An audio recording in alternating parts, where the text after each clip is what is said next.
नमस्कार दोस्तों, मैं योगेंद्र मिश्रा आपका अपने चैनल पर स्वागत करता हूं। आज का हमारा विषय है संपत्ति योग, जमीन जायदाद योग। मित्रों, एक जन्म कुंडली बना के मैं चार्ट पेपर पे आपके सामने लाया हूं। मित्रों, ये लग्न लिखा हुआ है। जो लग्न होता है वो हमारे जन्म कुंडली का पहला भाव होता है। लग्न को पहला भाव कहा जाता है।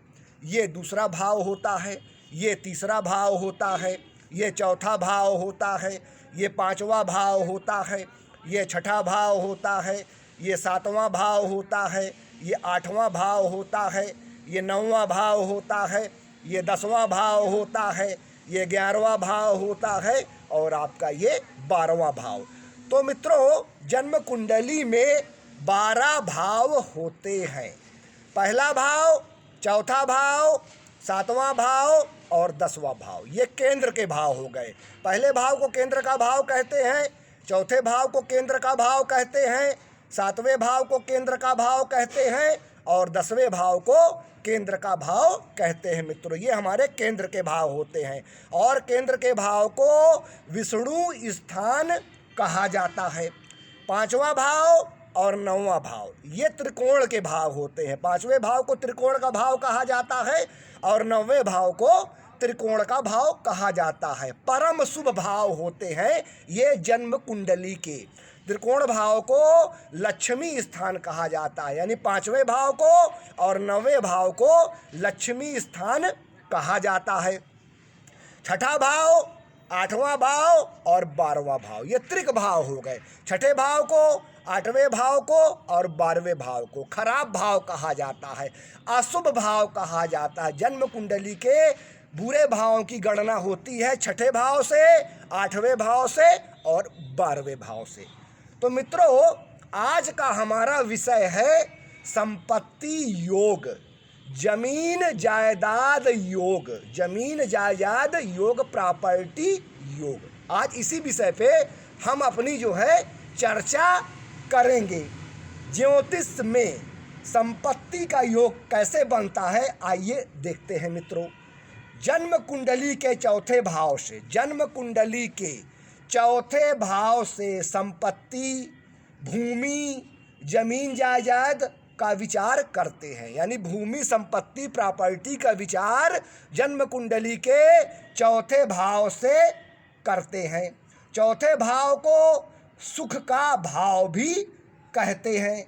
जिस भी व्यक्ति की कुंडली में चौथा भाव मजबूत होता है उस व्यक्ति को अच्छी मात्रा में जमीन जायदाद, प्रॉपर्टी का सुख मिलता है। उत्तम वाहन और अच्छे घर का सुख भी प्राप्त होता है। चौथा भाव चल अचल संपत्तियों का मुख्य भाव माना जाता है।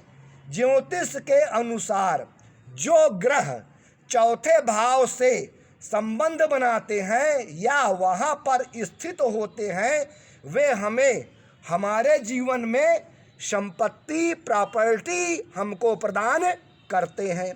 ग्रहों में मंगल को भूमि संपत्ति का कारक माना जाता है।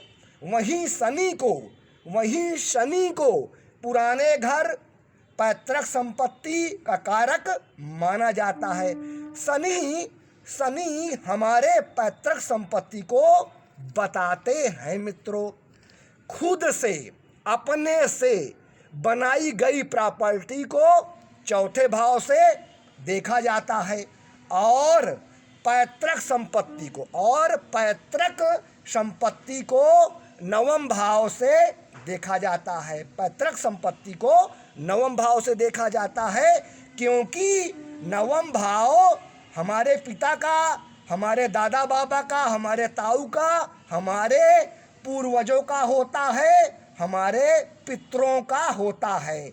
इसलिए 9वें भाव से पैतृक संपत्ति को देखा जाता है। इसके बाद 11वें भाव को देखा जाता है क्योंकि 11वां भाव हमारे लाभ का है।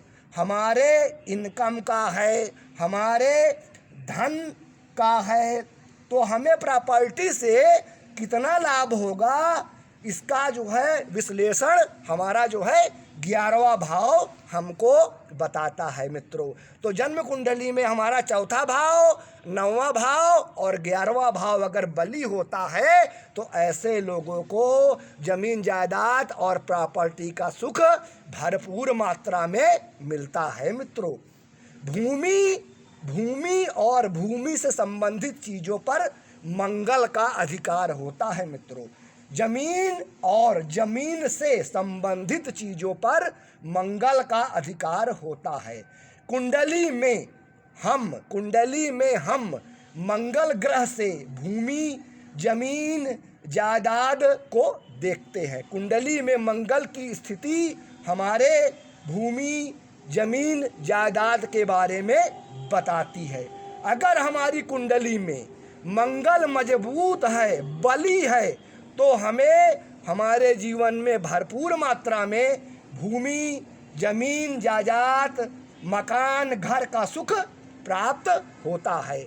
वहीं अगर मंगल कुंडली में कमज़ोर हो जाता है, पीड़ित हो जाता है, तो हमें अपने जीवन में भूमि, जमीन, जायदाद का सुख नहीं मिल पाता है। मकान मित्रों, मकान, जमीन, भूमि बिना मंगल के नहीं मिल सकती। मंगल के बिना, मंगल देव के बिना स्थायी संपत्ति ज़्यादा दिनों तक नहीं रह सकती। जब मंगल अच्छा होता है तो हमारे पास एक से ज़्यादा संपत्ति होती है।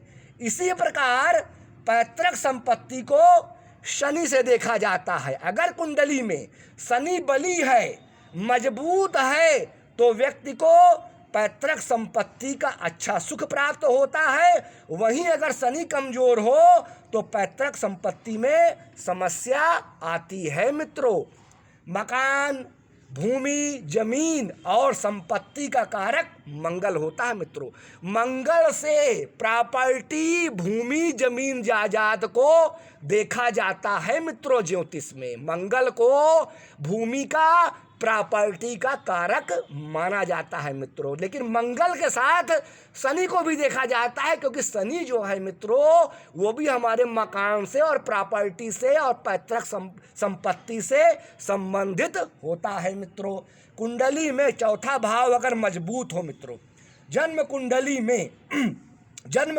में चौथा भाव मजबूत हो, बली हो और साथ में मंगल भी शुभ अवस्था में हो, तो व्यक्ति को अपने जीवन में संपत्ति का भरपूर सुख मिलता है। जन्म कुंडली में अगर चौथा भाव मजबूत है, बली है और मंगल देव भी शुभ स्थिति में है, तो ऐसे लोगों को जमीन जायदाद का भरपूर सुख अपने जीवन में मिलता है।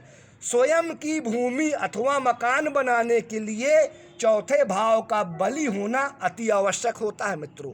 जो हम अपने से जो है जमीन जायदाद प्रॉपर्टी बनाते हैं उसको चौथे भाव से देखा जाता है, और जो पैतृक संपत्ति मिलती है उसको 9वें भाव से देखा जाता है। तो चौथे भाव का बली होना अति आवश्यक होता है मित्रों। मकान बनाने के लिए शनि की स्थिति भी कुंडली में अच्छी होनी चाहिए, क्योंकि भवन निर्माण का कार्य शनि के अंतर्गत आता है। सीमेंट, सरिया, बालू निर्माण कार्य जो है वो शनि देता है, और भूमि जमीन जो है मित्रों वो हमें मंगल देता है। तो मित्रों चौथे भाव पर शुभ ग्रहों का प्रभाव हो तो हमें उत्तम संपत्ति का सुख प्राप्त होता है। वहीं चौथे भाव पर पापी, क्रूर, अशुभ ग्रहों का प्रभाव हो तो व्यक्ति को संपत्ति, घर, जमीन, जायदाद का सुख नहीं मिल पाता। अगर मिलता भी है तो बहुत संघर्ष, वाद विवाद के बाद। चौथे भाव का संबंध 12वें भाव से बन रहा हो तब व्यक्ति घर से दूर जाकर प्रॉपर्टी खरीदता है और वहाँ पे निवास करता है। जन्म कुंडली